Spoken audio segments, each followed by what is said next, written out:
Hey guys, welcome back to the Crime Couch. I'm your host, Caylee, and as always, with me is my co host, Joby.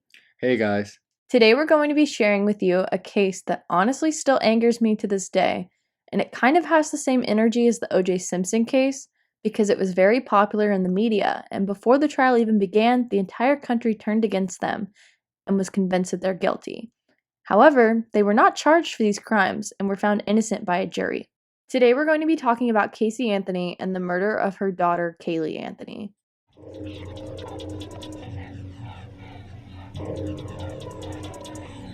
Serial killers do on a small scale what governments do on a large one. On a large one.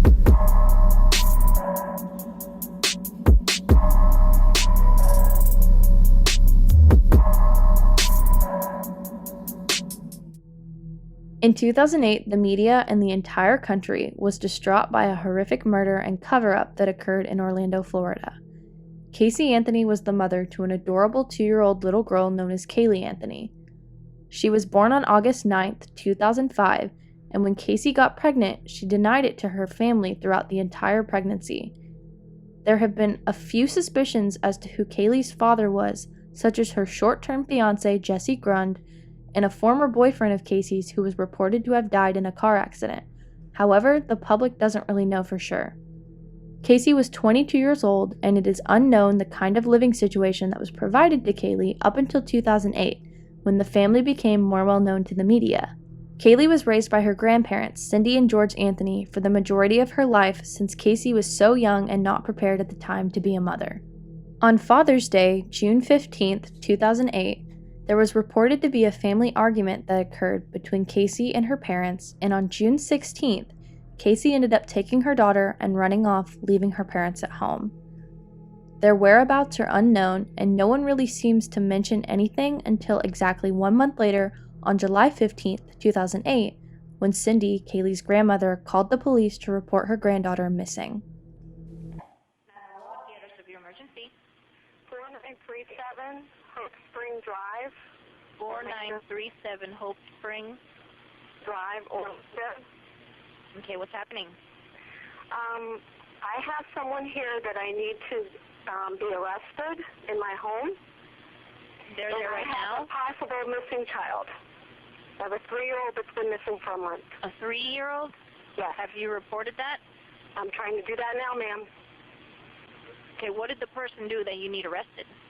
My daughter. For what? For stealing an auto and stealing money. I already spoke with someone. They said they would patch me through the Orlando Sheriff's Department and have a deputy here. I was in the car. I was going to drive her to the police station, and no one's open. They said they would bring a deputy to my home when I got home to call them. Casey's there right now? Yes, I got her. I finally found her after a month. She's been missing for a month. I found her, but we can't find my granddaughter. Is Casey not telling you where her daughter is? Correct. Okay, we'll have a deputy out to you as soon as one's available, okay? Thank you. Thank you. Cindy had learned that the family car that Casey used had been impounded, and when she went to go pick it up, there was a terrible smell coming from the inside. In the trunk of the car, there was a bag of trash, but even after that was removed, the horrible stench still remained. They confronted Casey and said that the odor smelled a lot like a dead body. Casey proceeded to tell them that Caylee had been missing for a month and that they were absolutely shocked at this revelation. How could you go 30 days without reporting to the police that your own daughter had been missing? This was definitely one of the first red flags that popped up within the case.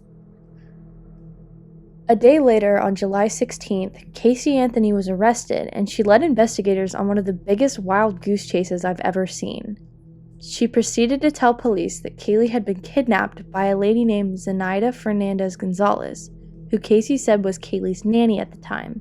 This led nowhere, as Casey provided no proof or evidence that she ever even had a nanny. Zenaida was indeed a real person, but she was never a nanny for the family. She just happened to babysit Caylee once back in 2007.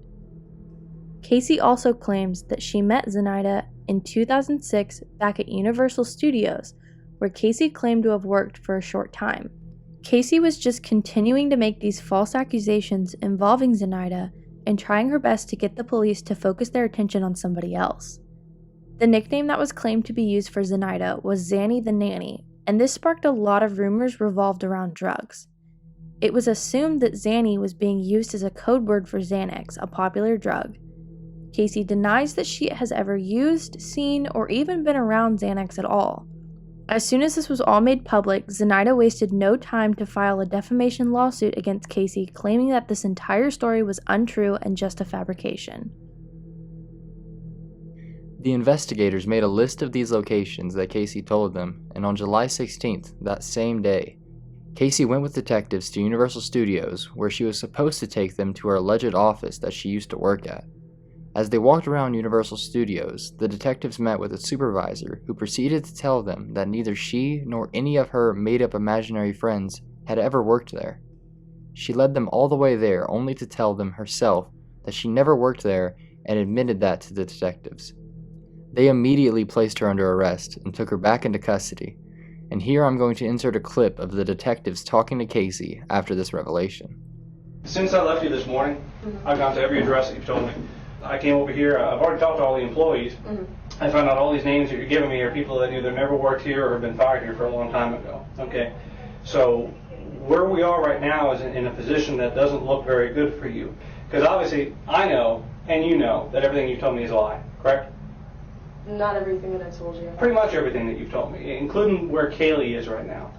That I don't know where she is. Sure you do. And here's, absolutely listen, do not know where she let me explain something. Looking at you, I know that everything that you've told me is a lie. I am very confident, just by having talked to you this short period of time, that you know where she is. I legitimately have not seen my daughter in 5 weeks. I didn't let anything happen to her, except I trusted her with somebody that had been taking care of her, that had been taking good care of her. We've put a lot more together than I think you realize we put together. My question to you is, we're in this office because our purpose in coming here was to do what? I'm trying to think of places where I know she's been. You're not answering my question. Do you want us to help? Yes, you want to help us find your daughter? I do want you to Well, help. a good starting point would be to answer the questions, okay? If I say to you, we're here because, and then you just ignore that like I never asked it and go off in some other direction, is that answering the question? No. Okay. Let's go through this again. We're here because. Because I lied, because I brought you up here, and honestly I was reaching for No, stop another right avenue. there. I want you to tell me how lying to us is going to help us find your daughter. It's not going to. Well, then if the main thing you want to do is find your daughter, and you don't think lying to us is going to help us find her, why would you do that? After all of this, Casey is officially charged with child neglect and taken to jail. It wasn't until July 22nd that Casey was declared a person of interest in her daughter's case. This is due to the fact that after the abandoned vehicle was placed into custody, cadaver dogs were brought in and had identified the odor coming from the back of the car as decomposition, along with discovering the smell also in Cindy and George's backyard. Cindy finally admitted to seeing Caylee on June 9th, even though she originally stated on the 911 call that she hadn't seen her since June 7th. Although these are only minor charges at the time, the judge is still deeply disturbed by the inconsistency of the case, and Casey's bail is officially set at $500,000. On October 14, 2008, 3 months after her daughter was reported as missing, Casey is charged with first-degree murder, along with aggravated child abuse, aggravated manslaughter, and 4 different counts of providing false information to law enforcement. Casey's attorney, Jose Baez, made a statement that day saying, "I sincerely believe when we have finally spoken, everyone, and I mean everyone, will sit back and say, 'Now I understand, that explains it.'" Just to give you a quick rundown on the background of her attorney, there was discovered to be a secret relationship going on between him and Casey all throughout her trial. In released documents, it was stated that multiple witnesses had seen her running around naked in his office multiple times.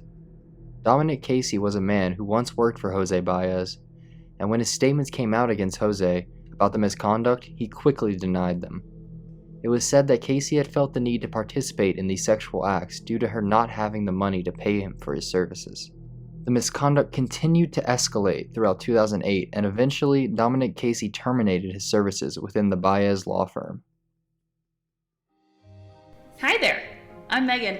And I'm Danielle. And we are Crime and Roses. We are a true crime and Bachelor franchise recap podcast. Yeah, we're both. We are 2 Georgia attorneys watching and recapping all things Bachelor just for you. So we're talking Bachelor, Bachelorette, Bachelor in Paradise, Winter Games, Summer Games, all the games. basically any show that ABC comes up with and forces us to watch, and then we'll release a true crime episode connected to what we've seen on the show that week. So if you don't like true crime, we have The Bachelor. And if you don't like The Bachelor, we have true crime. And if you don't like either, we're probably not the podcast for you, and that's okay. So, if you're into one of those things, both of those things, come check us out as we combine our two favorite things into one-stop listening shop for you. So find us on your favorite podcatcher and on social media at Crime and Roses, and email us at crimeandroses@gmail.com.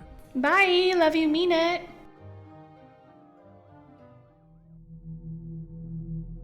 On October 24th, the forensic report was released from the investigation of the abandoned family car.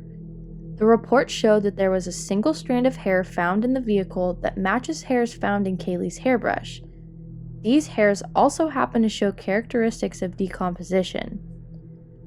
On top of all of this, there was also an air sample taken, which I didn't even know you could sample air from certain things like this.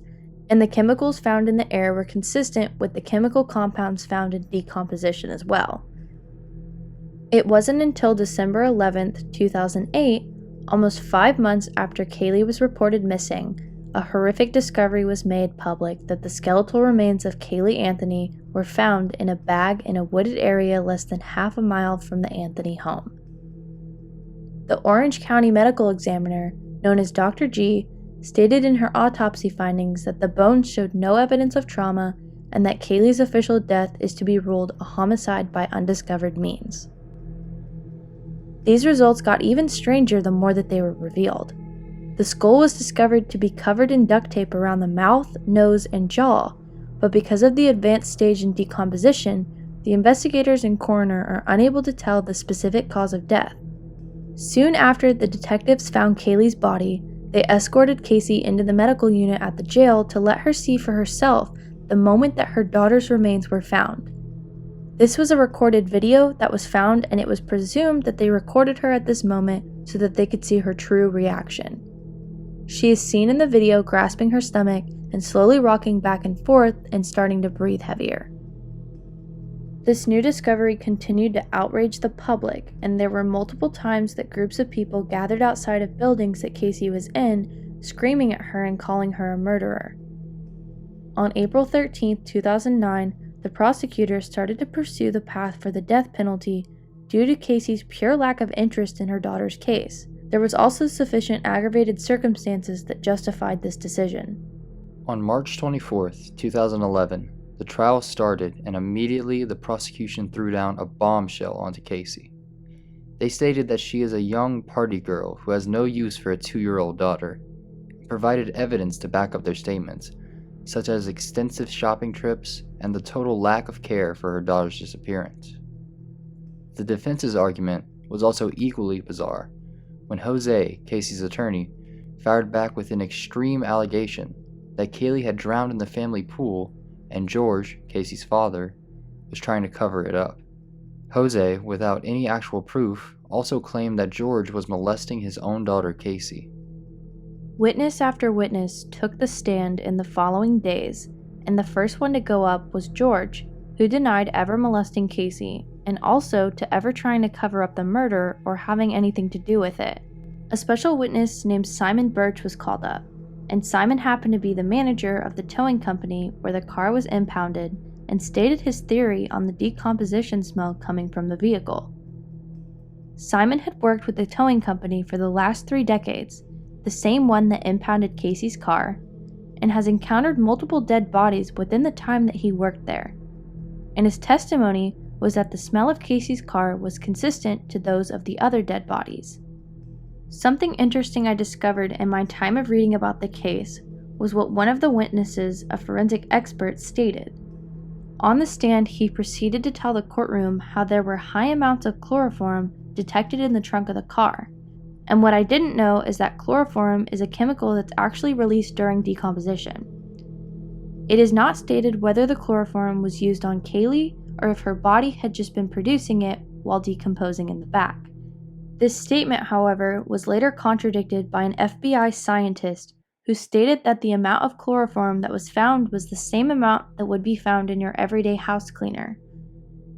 The talk over chloroform does not end here, though, even after this theory is debunked, because a software designer later testified that the word chloroform was Googled on the Anthony's home computer 84 times, along with other terms such as head injuries, chest trauma, ruptured spleen, and internal bleeding. A few weeks later into the trial, Cindy, Casey's mother, started to change up her original story by stating she was the one who Googled chloroform by accident because she was meaning to type chlorophyll, and that the stench from the back of Casey's car had been there for over 8 years since the car was purchased. The trial came to an end on July 13, 2009, almost exactly 1 year after Caylee was reported missing, as the two sides delivered their closing statements. The prosecution pushed the narrative that Casey had enough motivation to go to the extremes to rid herself of her daughter to finally have freedom. She sacrificed the life that was brought upon her for the life that she wanted to live, and so in return, she chose to sacrifice her child so she could live the life she wanted. The defense argues that there is a significant lack of evidence that could definitely place Caylee's body in the back of that car. However, this is where I strongly disagree due to the fact that her decomposing hair was literally found in the trunk of the car. And on top of that, we have to remember the cadaver dogs and the air tests and the decomposition smell and so on. On July 17, 2011, after over 400 pieces of evidence were presented to a jury and over 6 weeks of deliberation, Casey Anthony is found not guilty of the murder of her 2-year-old daughter Caylee. This jury consisted of 7 women and 5 men, and it took them a little less than 11 hours to reach a verdict. Honestly, who are these people? I just want to talk. Although she was found not guilty, she still received around 4 years and a $4,000 fine for lying to the police. And since she had already served 3 of those years, she ended up being released early on good behavior. On July 17th, Casey is released from the Orange County Jail and exits only to see over 100 protesters who showed up to demand justice for Caylee. People continued to be very angry with Casey, and the public hate became nationwide. This case remains one of the most controversial cases to happen within the last few decades, and as of recently, Casey's name has been brought back up into conversation and in media attention, because she is planning on opening up her own private investigation firm. She continues to live in denial and has carried on partying and dating, wanting to leave her past behind her, and most of the time pretends like it never even happened. Casey's intention with opening this law firm is to help those who are wrongfully accused, just like her, especially women, get the justice that they deserve. Suspicions were raised as to why she was opening the PI firm, and some question whether she wanted to figure out more information about the murder of her daughter, but sources close to her say that that is now a closed chapter in her life. And in my opinion, it's just sickening to refer to the murder of your own child as just a closed chapter. Regardless of whether you did it or not, that's all. It's disgusting. And in my time in real life witnessing parents who've lost kids, her entire attitude about the entire case is just wrong, and there's something up, and it just goes to show how guilty she really was. I want to thank you guys so much for listening to this week's episode of The Crime Couch. If you're listening on Spotify, go ahead and share this link with one of your friends. If you're listening on Apple Podcasts, give us a 5-star rating and review. And if you're listening on YouTube, go ahead and give this video a thumbs up and subscribe to our YouTube channel and hit the notification button so you can get notified every time we upload a new video. Also, make sure you're following our Instagram account at The Crime Couch Podcast, so you'll be able to see the latest updates on the cases that we're working on. Thanks so much, and we'll see you guys next week.